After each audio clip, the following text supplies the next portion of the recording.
All right, so this is the drill I want you to practice with your training partner. This is probably a step down from what we just did.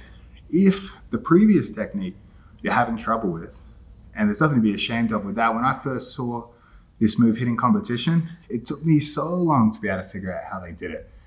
And it is complicated because it requires both your training partner to give a high level response and you to make a high level adjustment.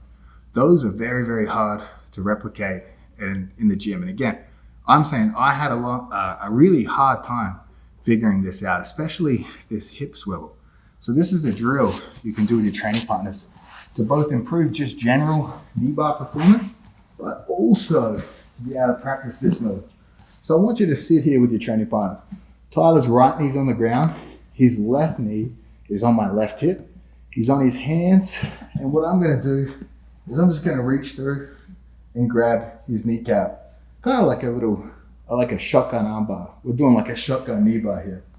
What we're gonna do is we're gonna throw our legs up and we're gonna cross our ankles. Just like closed guard here. So again, we're not body triangling. We've already covered the problems with body triangling here. Counters, way easier for him to sit to 50-50, right? So what we wanna do, we wanna cross our ankles and we wanna I turn my kneecaps to the opposite side of the knee bar.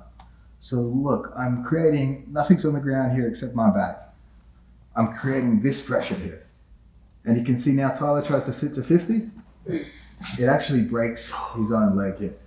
If I just hip in here, look how easy it is to sit to 50-50.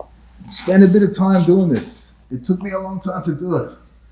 So again, legs pinch, ankles crossed. I back heel a little, but it's mostly this movement. It's like a reverse hip escape. We catch it here. Tyler tries to sit to 50. I want your training partner to try to sit to 50-50. Not gonna happen. So he tries to sit the other direction. We still have knee bar pressure here. Except at this angle, we're gonna have to back heel a bit more. But again, crossed ankles, pulling straight down his butthole to his spine here. So we still got knee bars in both directions here. If we come back, even here, Tyler might force a bend in his knee by bringing his kneecap to the ground. Heel exposure.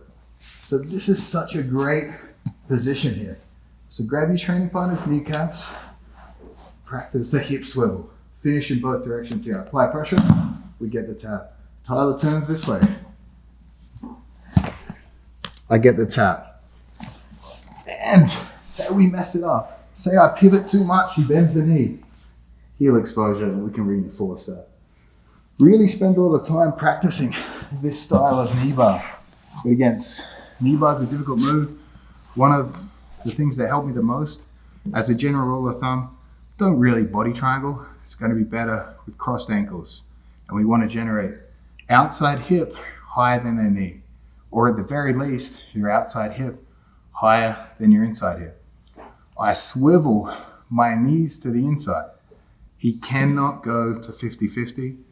We've created this closed loop where he chooses between knee bar break or inside hip.